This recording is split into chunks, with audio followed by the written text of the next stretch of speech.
Ooh, we are broadcasting the wonderful Legion Nightlight right there, right there. Oh. Bum, bum, bum. All right. Shall we introduction? Let's go for it. This is Charles. This is Emmanuel.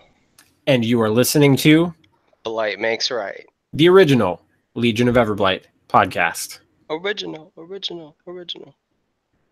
Nice little echo action going on there. There you go. I was feeling amped up. I'm amped up. It's LVO! Oh, I know, man. Like, it's really starting to sink in where, you know, with all the ATC prep and whatnot, like, I wasn't really, you know, LVO wasn't, like, on the forefront of my mind. And now, like, especially in the last couple of days, I'm like, it's fucking LVO time. I'm gonna go see Tyson. Yes. Oh my God! See all the peeps. I'm so stoked. We get to see like most of the line of sight guys. I am really excited to see them. I know you just got to see them, but it has been ages since I've seen them. Yeah, honestly, I got to talk to Jade. I ended up flying back from ATC, like sitting basically next to Jaden.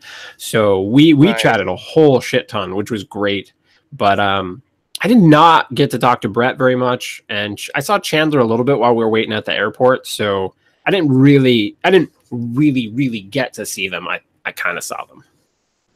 Very cool. Well, jealous, but we'll get some bro time for sure. And there's, I mean, a lot of players that are going for other events too that we'll get to see that used to be War Machine players. It's a huge community, and all of the players that we've met over the years still come to events.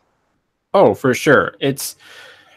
No, I'll admit, I miss what would happen with LVO, or sorry, with TempleCon, which was the same time of year, kind of there was like 1 year of real overlap, but because it was the first real convention, just everybody was there. And so now things have split up a little bit, and you have some people going to Captain Con, and then some people going to LVO, and we have the crazy winter freeze going on everywhere. So, just hoping friends don't die trying to get to work and shit.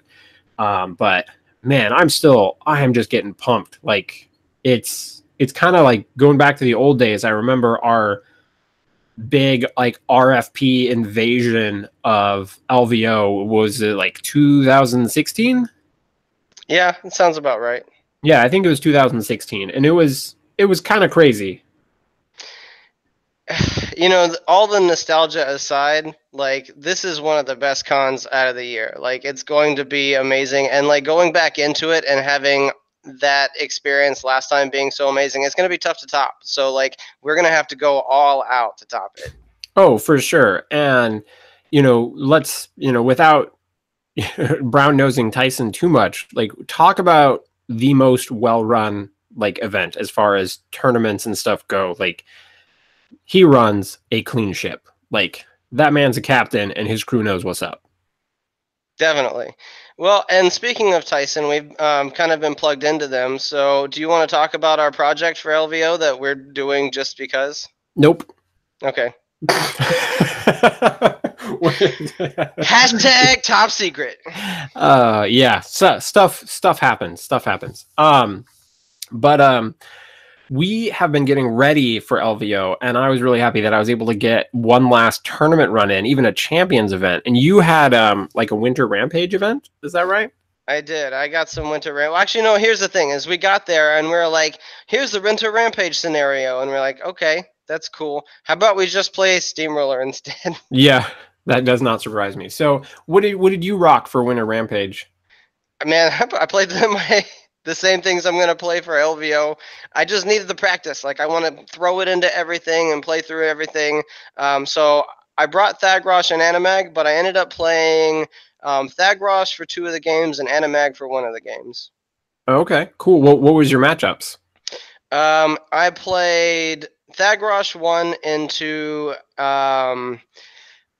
Chromac 2, and I played Thagrosh 1 into Goreshade 4. And then the Chromac player felt that he kind of got outlisted, and he felt that his Chromac list would have done a lot better into my Animag list, which he thought I was going to drop. And I said, sure, let's play that matchup. And so we threw it down on the table, and he was very unhappy with Hellmouse. Yeah, I can. Being unhappy with Hellmouse is kind of just the state of the game for everyone else. Well, and here's the thing, like, going into that matchup, it was some sweet vindication because there's, all the whole time going into it on both Facebook and with this player, there's been a lot of talk of like Lord of the Feast just being amazeballs, and I'm like, that's great. It's I pretty get good. Hellmouths. Pretty Like, good. I understand your love for the 6-point awesome model, and so we're playing the game, and at one point, Lady of the Feast jumps in, and we play reverses, where like if you get real deep into something and you realize, man, this didn't play out how I thought it would, and it could be game defining, you ask the other player, like, can I have reverses? And you're like, hell yeah, man, go back, because we want like the most out of the game. Like, was that Sure. a poor play choice? Sure. And so he realized Lady of the Feast was not going to do any of the work because of Impervious Flesh, and then he looks at my 2 Hellmouths and he goes, man, I only get 1 Lady of the Feast. You get 2 Hellmouths. There's a big difference here. And I'm Yeah, like, for yeah, sure. without a doubt. And so we had that discussion in length afterwards. And I think it's really important for people to recognize that there are models that are at the top of the power curve, and they're really good. And there should be models that are at the top of the power curve. And if you are looking to be a competitive player, it is your responsibility to have discernment between what is at the top or in the middle or at the bottom, and not necessarily, place its value by that, but understand that there's a difference between what would put a model at the top of the Jedi curve and what would put the model at the bottom of the Jedi curve, not making it Well, less useful. absolutely. Like it's, being able to recognize and also recognize when something is no longer at the top of the power curve Definitely. is something that, can easily shift depending on what sort of things the meta is regularly fielding. Absolutely. That kind of stuff can change. And, obviously there's things that count, like Lord of the Feast is not uncounterable, and same for Hellmouth and same for Judicator. Like there's a lot of like really crazy things. And I think Severius one. yeah. Well, Severius 1 is just, you mean Sevi 0, right? Yeah, Sevi That's what 0, we're my actually bad. talking about. My bad. Patient 0, let's just say. Patient 0 for the Eye of Menoth curse. Oh. But, well, let's hear about what was your first game? Your first game was... My first game was Gorshade versus Thagrosh, and I honestly felt really good going into that game. I had a lot of anti-gun tech. He played the tier that brings the house guard stuff, which is great. I mean, it can really go and engage a lot of guns, but I felt that if I could just keep my guns either unengaged or with enough models around them that I could get them unengaged, Yeah. that I could be irrelevant on his feet turn and do a lot of work. And on his feet turn, I did so much work, and I freed up so many models with just like support models, like the Ice Witches going in, and like one of them giving another one Puppet Master, so that she could spray the one model that's engaging Azrael, so that he can go and spray the models that are engaging Azrael, so then Azrael can go and fly and kill Gorshade 4 with a couple. I hit him twice with a rerollable damage spear, thrown spear. Reroll the 1-7 into an 11, so I get a great spike out of it. Set him on fire. On his turn, fire doesn't go out. I roll an 8. He takes the 3 damage that are left on his health and dies. And he goes, well, that's the first time I've died on my feet turn. But he also admitted to being new to seems like that's 4. a rough... are you just trying to like punish the circle players like we used to the Signar players, like make them hate themselves for what they've done? Absolutely. Speaking of circle players, my second match I played into Chromac 2 with Thagrosh, and that game went really good for me. It's just that list is really easy to underestimate how hard it is to kill the Nephilim. And the way I play the list spread out and the models that I play into the zones the way I do ends up playing really well into attrition. And it's really hard for Chromac to come across the table and not get shot first and then chewed up when he gets there and stay relevant in the scenario. And the way I play my list with all the Hex Hunters and Incubis, I think a lot of people underestimate that package. Not only is it 20 models on the midline, but typically Typhon or Azrael are right behind that, and like killing through a unit is easy. Killing through 2 units is a little bit harder, especially when they pop out of each other, and it can buy me an extra turn of shooting. And in that match, it was game defining. And I think it was after that I played into Chromac again, and that was it. Yeah, see, so well, before we get into, I guess, too much spoilers, like, I ended up playing my first Thagrosh 1 Children of the Dragon game for my tournament. But so I went up to Dark Tower Games in Bellingham. Okay. Sean runs some great tournaments up there. So we were doing a champions event. Lots of people were there prepping for LVO, so that was sweet. But my games were not that dissimilar from yours, except I wasn't facing Chromac. I faced basically Iona. Round 1, I got an Iona player. Or I think it was Iona and Wormwood. I don't know, but I was like, all right, well, I think I gotta play Callus. It was also it was my Callus scenario. It was Mirage, so yeah, that shit's mine. And I know before going into the event, I was heavily considering not bringing Callus at all, but I really just couldn't find a pairing that I liked. I wanted to try Thags, like that was the part. I'm like, I want to try Thags, but I realized I needed to get some practice with Callus anyway, because I wanted to try it out, dropping the Feral Geist in one of the Nerfs to put in a Seraph to see how having one gun and access to Slipstream could potentially improve my matchups, just as a slight tweak to my design. I thought it was worth testing, because the big thing that I miss is a gun, and it still accomplishes a lot of the same stuff. So I knew I needed to get some games in. I ended up not having time to play games on Saturday, so I figured, well, I can at least get in the Callus games and at least try a potential off list for Callus for champs. So going into, I got Iona round 1 in Mirage. I'm like, well, I'm definitely playing Callus into this, because otherwise I don't think Thags can hold up in this scenario. Thags struggles to hit some circle list too, so there's that. Yeah, for sure. So got some fun moments in that one. It was good to try out my list. Again, this was Mirage, so it went pretty heavy on scenario for me. I think I won the roll and chose to go second. But I did notice because he couldn't get quite far enough up the board that I felt like I needed to feat bottom of 1. I really did not have. I had one solo, or I mean, I had 2 solos. I had Amok and the Spell Martyr going into my scoring turn, bottom of 2. So I intentionally took a free strike at one point to make an Incubi, because I was like, I wanted a second solo that would control. So I was willing to see what happened. There was a few different movements. I was gonna make some really obnoxious Rotwing movements if he was not willing to take free strikes. But so I got my Incubi, so I was going to be able to control 2 flags. I did not think I was going to be able to take the third one with just how things were positioned. He decided not to pop feet. I don't know if that's a good thing or a bad thing. I think he wanted to save it for the damage swing. So this did make it a little bit easier for me to be breaking the armor on these. And I think I have a good Blight Makes Right moment from this turn. So I won't spoil that one right now. But basically, I score my zone. I clear off 2 flags, so I go up 3-0. Then he pops feet. He does good work. He's killing stuff. But again, it's Callus's feet turn now, so he's not doing like fantastic work. He's just doing solid work. And then the way things come down, he scores 1. He's able to. I don't think he was quite able to clear off the third flag, and so all of the flags stayed contested. And then he was able to contest my flag, but I was just going to have to score.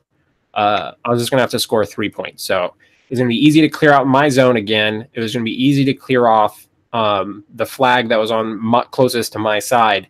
The middle flag was now kind of overrun, so clearing that one back off was not going to happen. But he only had the Wolf Rider solo contesting the far flag, and I was like, that one's going down. And I kind of knew that going into it, so that ended up being the plan. Just clear off, so I go up 6-1 on scenario, which pretty normal Callus experience for that scenario. But then going into my second round, I get Circle again, and I look down, he's got Iona and Morvana 1. And so I offered to him, I was like, I know the better matchup is probably Callus and Iona. If you are willing to try for the sake of experience, Morvana into Thags just so I can try a different matchup, I would appreciate that, but no pressure. He's like, no, I'm just actually like super excited to play Iana, so I'm definitely playing her. And I'm like, all right, well, I'm going to play Thags, even though I think it's the wrong decision, just to force myself to try this list. And at least it was an okay scenario. Now, actually, that was my thought at the time. I think this matchup was actually quite terrible for Thags. But what it ended up happening... Which scenario was that? It was a circle on each side and then a rectangle in the middle. It was that scenario. Gotcha. I know which one you're talking about. Invasion, maybe. Yeah, this got rough pretty fast. But I had some key dice rolls go my way. I realized I was staring down at needing a lot of different like 7s or 8s. And I'm like, man, Dark Guidance skews this matchup so much better. But one of the cool things that happened during this game is I realized if I hit a Ravager and it lives and the Hex Hunters like get damage in, they Shadowbind, and that kind of messes up Vengeance pretty rough. So I was like, even if I don't kill them, Shadowbind makes Vengeance much less annoying, as with their whole overtake shenanigans. Absolutely. So I ended up positioning pretty well to like not give him anything good with Lord of the Feast.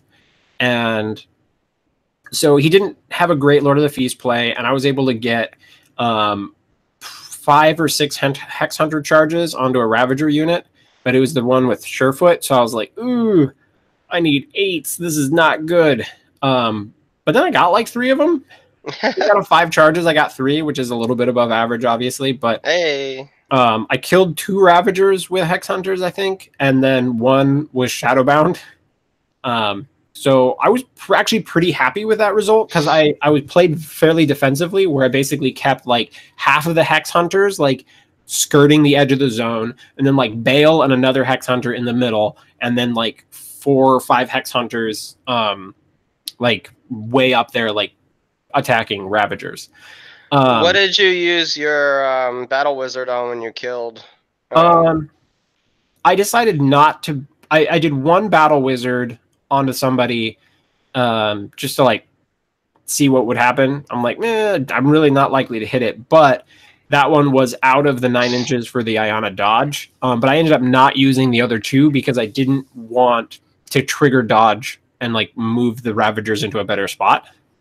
That's a really important key there, and I'm glad you talked about it. So, moving on.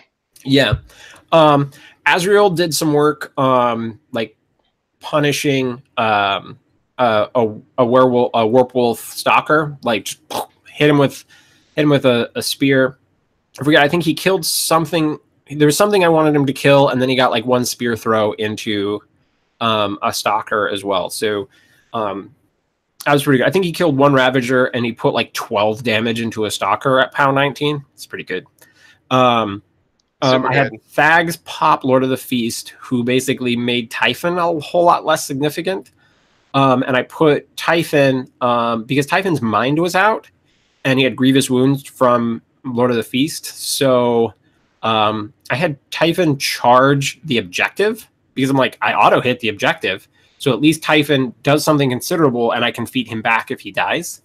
That was my thought process anyway. Makes sense. Zuriel did a little bit of spraying. He was not rolling particularly well. And then the Raptors on the other side killed like 2 Ravagers or something. They did okay. Again, it was another situation where I'm like, I'm needing a lot of 7s and 8s. I'm not loving this stuff. But they were facing off against the Phantasm unit, but they were still fast enough to get up there and shoot. So it was okay, but he came back. He hit pretty hard. He actually did not kill any beast, but like there was a lot of damage spread around. But in the end, what happened with this game, I learned a few important things. One, he was like, whenever he would kill a beast, he was like, well, Heart Eater, I RFP. And I'd like go look and I'm like, nope, that's not what Heart Eater does. It does not actually see RFP anywhere in this rule. He was like, oh, okay. And then he was like, during Vengeance, he was using Corpse to like boost attacks. And I'm like, that seems pretty rare. Like you can very rarely boost outside of activation. Let me look at that. Nope, can't do that either. And I mean, he was new at Iona. He wasn't trying to cheat me or anything. It was just one of those, like, I'm glad I realized this during this, like, pretty chill game and not have some, like, hardcore stressful moment at LVO where you've got to, like, back up. So, like, overall, that went fine, but basically I clocked him. It was hitting a point where I was, like, 10, 12 minutes up on him, and I feeded Typhon back and just had him with excessive healing. Like, he had just switched prey to Azrael, so I had Azrael go into the zone that was kind of falling apart, and he kills kills a Ravager or two, and that gets him kind of away from the still living Feral and Brigand Call. So like he was out of like the threat of just getting murdered, and then I had Typhon up. Both of them were kind of being protected by Thagrosh's aura. Thags is camping a decent amount, and he was at like 4 minutes on his clock, and I was up 1 point on him. So it wasn't like he was not in a good scenario place. It's not like he could just do nothing. He had to make attacks, and even if he got up on scenario, like he could potentially have like, I think attrition could easily have gone in his favor with how much time, if he had more time to play. But he was down to 4 minutes, so he was about ready to actually concede. He's like, "There's no way that I can do what I need to do during this turn in 4 minutes." So I was like, "Well, let's play this out just to see. Like, use your time, like go for points. Like, see if you can get another control point. See if you can finish off units for army points. Like, get what done you can." And so we did that, but yeah, it's just at that point, there's too much work he still needed to do. So I ended up taking that one on time. Pretty. You pointed out a really good key moment there, though. Go back and say, all right, like obviously I'm not in the winning position here, and I'm gonna run out of time. Like, how can I maximize my tournament points so that I can get the most out of this matchup, and also just like to push my list to the very end and say, if I had done better, this is the end state. I just needed more time. You need to run all the way to the finish line to see how it looks. Yeah, I mean, I don't think I could have lived to turn 7. Like, I think he still had enough worker stuff. It was going to be tough, but I was going to be able to kind of turtle things out with the Thagrosh game plan. So anyway, I ended up going into the finals, and I'm playing against Sean's Scorn. So we finally get to see what happens when Callus 1 faces off against Zal. And let's just say, this is fucking terrible. Like, the grindiest of grinds. This is not one of those games that I think anybody enjoys, but I learned some really important things about this matchup. We were playing in just the 2 rectangles with 2 objectives and 2 flags. So it was gonna be a grindy game. This was not an ultra Callus scenario by any means. So I choose to go second. I won the roll again. I think I could have chosen to go first and try to pressure the table more with how fast my army is and how his is kind of, meh speed wise. But I wanted the first chance to score. And I didn't think I would be able to press the table hard enough that he wouldn't be able to still get, go up 1-0 on me with his flag at the very least. So I felt like it was still worth me getting to start the scenario pressure. But I made a really key mistake that didn't actually click in my head until today. And that was when he popped feet, because he popped feet first. I decided to lead with the Ogren, thinking that they had the best chance of getting work done during his feat, because, there's going to be a lot of POW 16s. And so that would mean on like Berserks, like I could still kill on 7s. Right? Yeah, 7s would put me up 23 damage. So I could still pop like feeded on Immortals. Thinking back on this, that was a huge mistake, because the Ogren do the most work after feat. And when the feat's gone, 1 unit of Ogren can just fucking obliterate them. Like, if they're not making tough checks, like 4 or 5 Ogren will kill a crap ton of Immortals. That is like the perfect, like, even without Ignite, they're killing on, 4s, right? Like, so that was something I'm like, thinking back, I'm like, my mind was in the right spot, but the wrong turn. I should have done more jamming. I also made a key mistake on this turn as there was a point where I decided to not make attacks because I did not want to give his other unit a soul to then allow him to go incorporeal and charge through shit. And I was like, yeah, I'm just going to stop making attacks now. I think I've done a reasonable amount of work for his feat turn. And then I start moving Amok, and I'm like, wait. I actually deny incorporeal in this 10-inch bubble. So you're not charging through that line anyway. And that's where we both realized Amok was a deal breaker in this matchup. Like, without a doubt. He single-handedly makes that matchup like potentially favorable for the Legion player. But so this game ended up going exactly how you'd expect. Really, really grindy. And in the end, I stay up on scenario. He's running out of time and has to go for an assassination. I had this bad Callus turn where I just wanted him to walk up and kill one immortal. Needs a 6 to hit. And actually, he was under the -2 strength, which I did not realize at first. We needed a 5 to kill.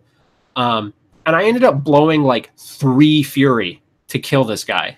So then to sprint away, I'm down to 2 Fury.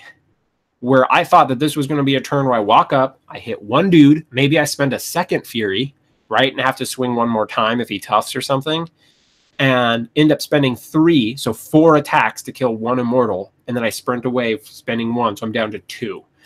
But, you know, this stuff positioned around him, but he's able to finish off Amok, and, you know, with the, you know, the ignoring line of sight guns and such, and so he's able to get some charges in on Callus. He's able to get some damage in, and it ends up being close, but he's not quite able to roll it. We talk about some different ways that he could have done it, like not charging and not spending Fury on Zal and letting the Immortals walk forward and potentially getting more on Callus, but then using that Fury to boost a hit and damage, as opposed to like Sunder Spiriting me. So it was kind of dicey either way. I think it was probably at best like a 50-50. I just really probably should not have gone in to kill that one immortal, but I was just thinking about clearing off the flag, getting one more point, and trying to make decent use of Callus. You know, you don't often get a sprint with him, and there's like one immortal, I'm just going to tag this guy. So yeah, he goes for the assassination, doesn't get it, and then times out. So nice to go 3-0 with Legion right before LVO, like get me excited. But I'm gonna be honest, super pumped about playing Callus and Champs. Not sure what my off list is going to be because I don't think that the way that I was playing your Thagrosh list, even though I wasn't playing exactly yours, I was playing it with Raptors and a Feral Geist instead of your 2 Protectors and the extra unit of Incubi.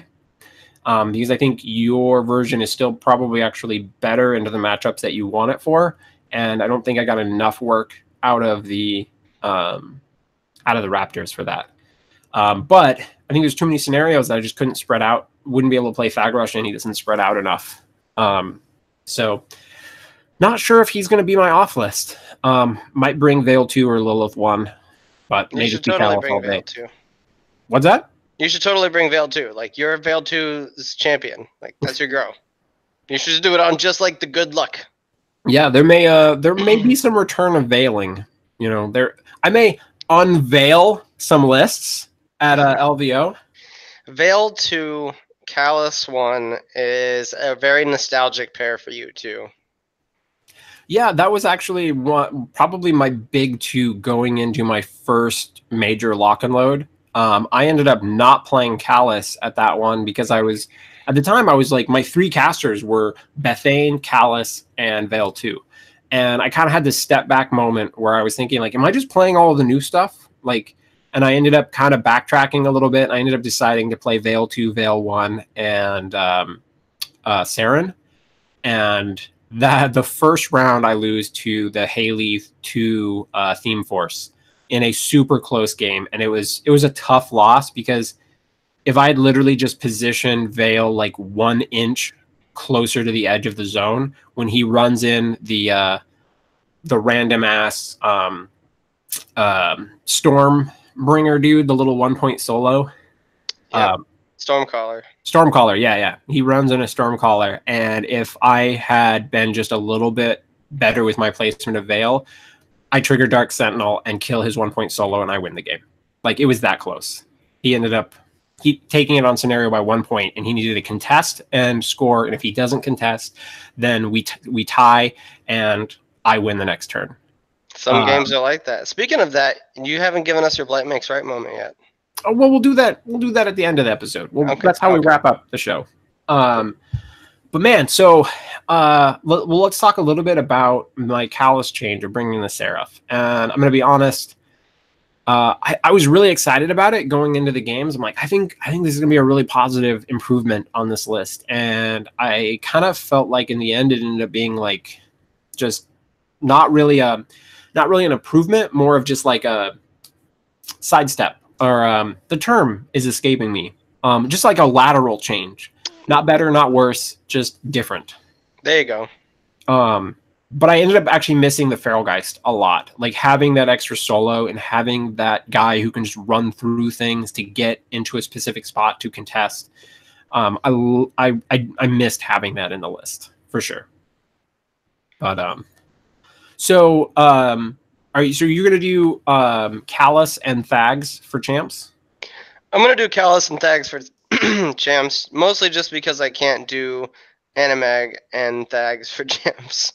But I think Callus is fun. Like, I think that he brings a lot to the game and a lot to the meta for us. So the thing is, champs is such a weird dynamic. Like, it's a weird way to start the con off.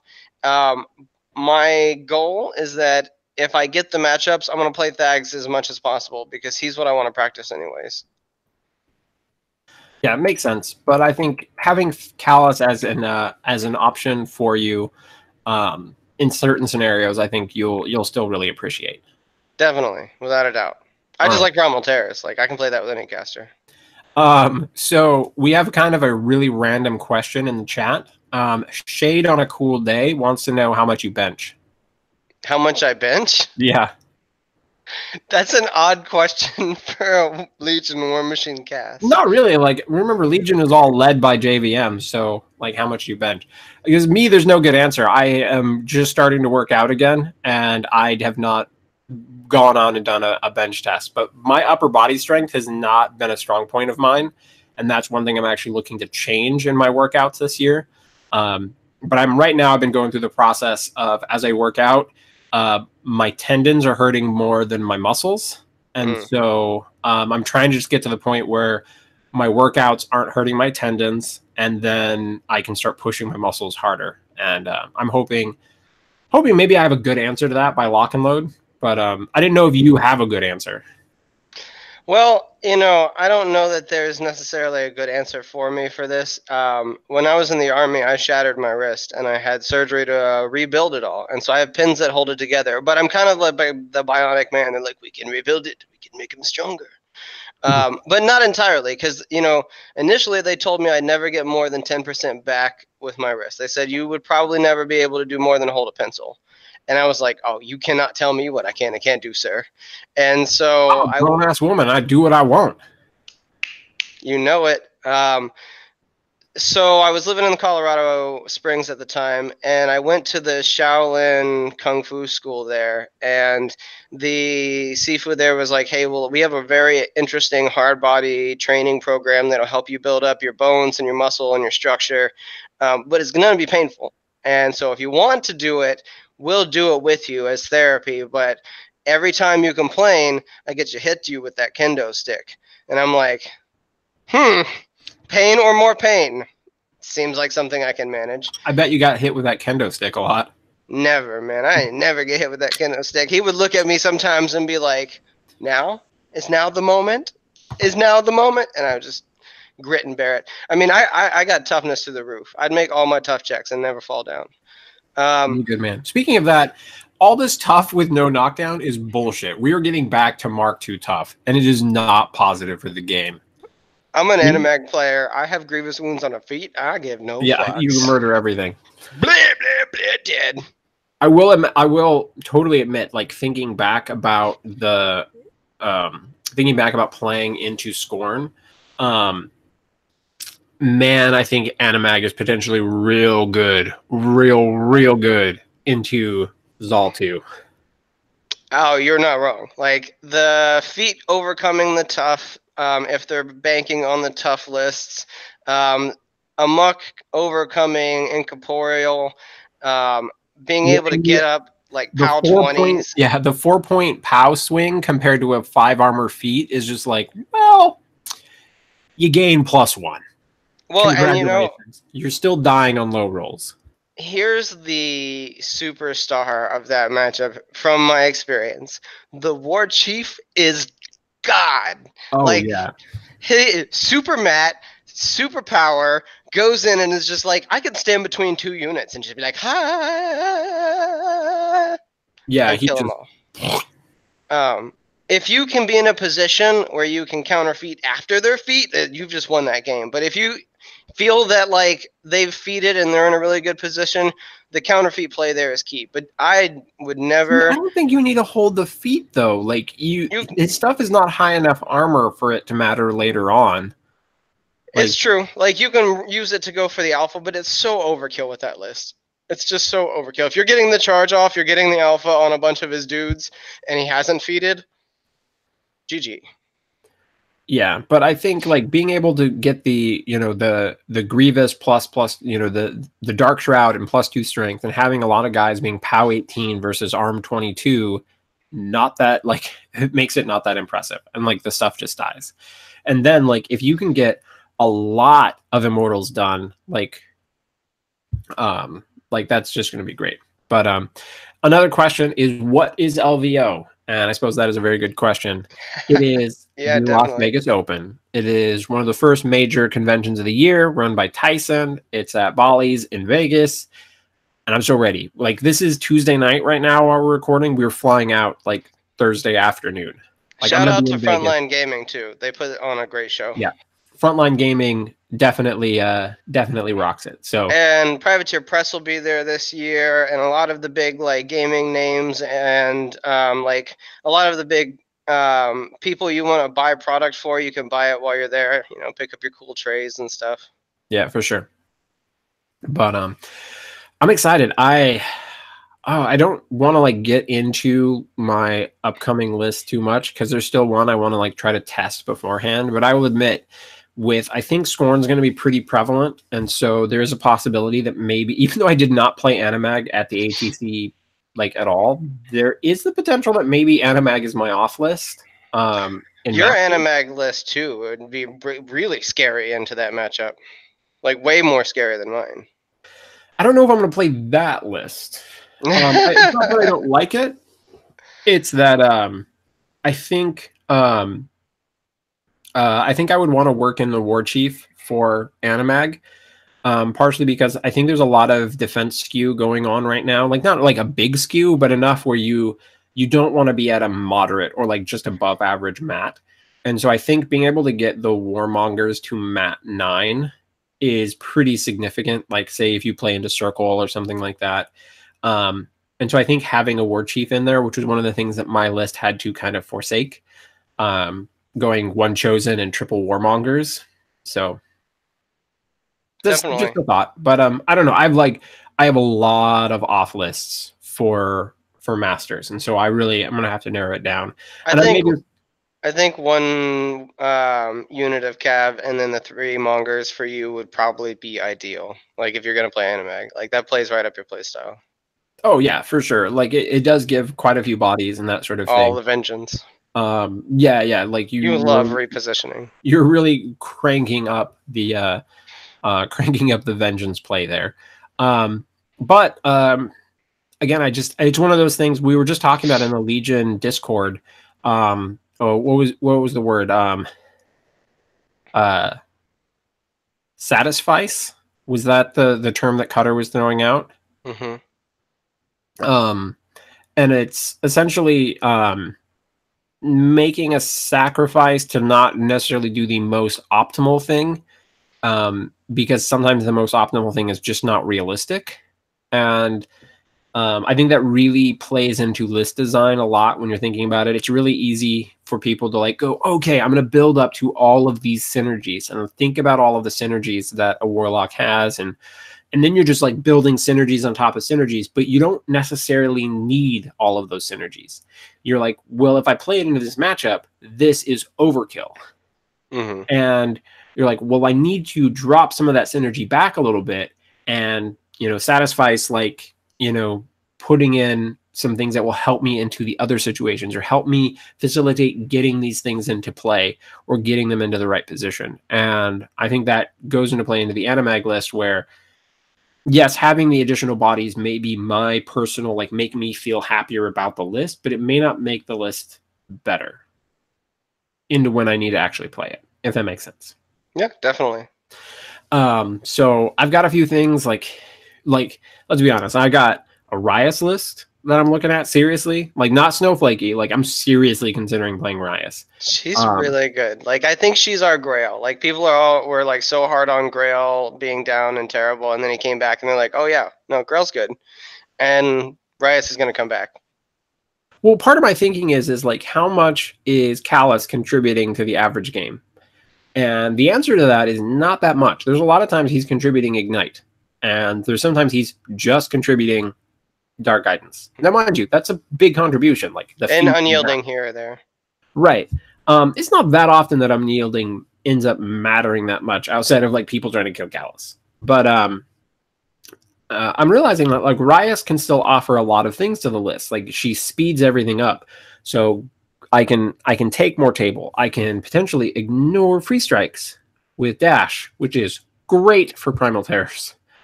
Also, being able to like throw out a whole nother set of attacks, great for say like Ogren, who are like, I will kill something and then I will teleport and I will berserk into more shit and I will make another attack and berserk again. Like, it's good.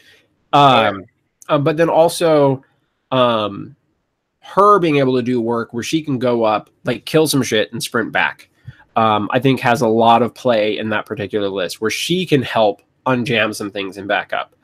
And she's got a good enough War Beast point check where I think there's some real potential there. Does she have sprint natively? Yes, she has sprint natively.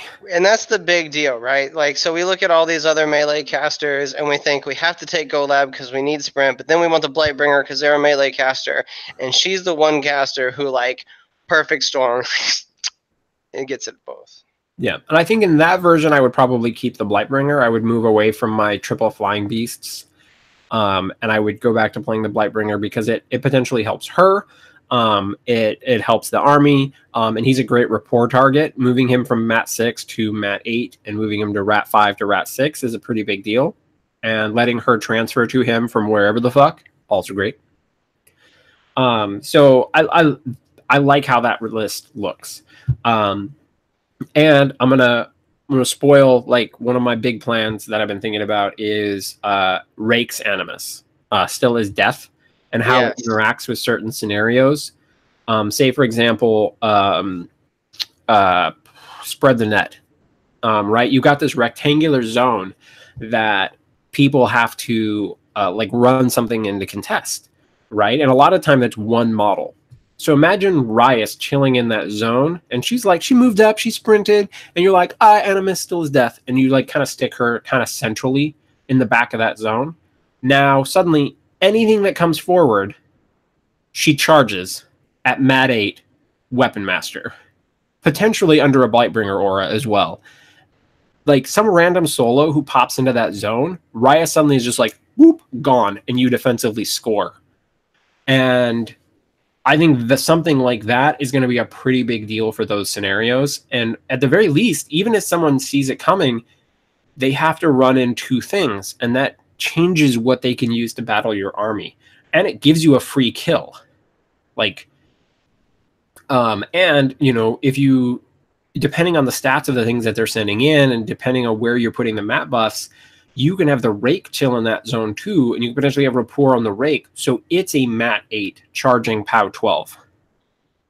Absolutely. I learned this lesson the hard way on the other side of the table playing against Karchev and all the counter charge. I was just like, well, I put this thing on the flag, and he's like, I counter charge flat, it's gone. I'm like, that plan was terrible. Yeah, that did not work out the way I wanted it to.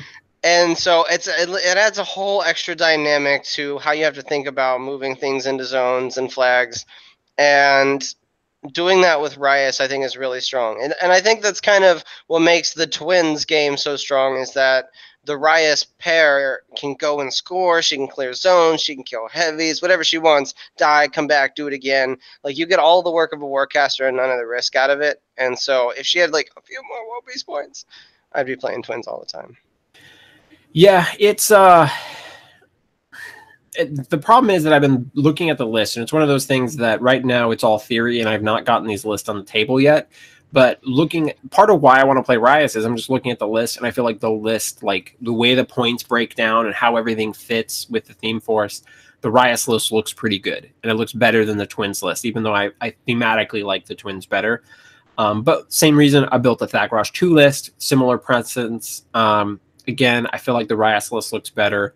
Now, I'll be totally honest. I have a Veil 1 list in the works. I'm real excited about it. Real excited. Oh, snap. So that could be coming down the road. Now, I want to answer one more question from the chat before we kind of move into closing out the show, because I'm real excited for LVO. But yeah, so what is the plan for CG? I potentially have a game set up to practice in the CG tomorrow. We're going to see. There's a lot of crazy snow in my area right now, so we'll see if that happens or not. My plan is to play my Callus list. My Callus list only has one chosen, and it has no Blightbringer. So I think my Callus list is a little better off into CG than the Blightbringer version, but we'll have to see how that goes. It really needs table time. Do you have a plan for Crucible Guard, Mr. Class?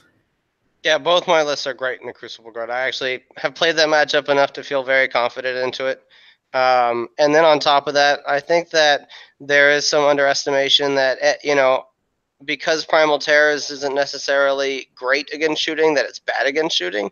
And it's pretty tough against shooting. Like, it can get to some good armor values and tank off a lot of the good shots and force your Dragon Breath shots. And there's, some exchange where if you also know how to play that matchup and your opponent doesn't, you'll win just because of the attrition exchange that you know how to play and they don't.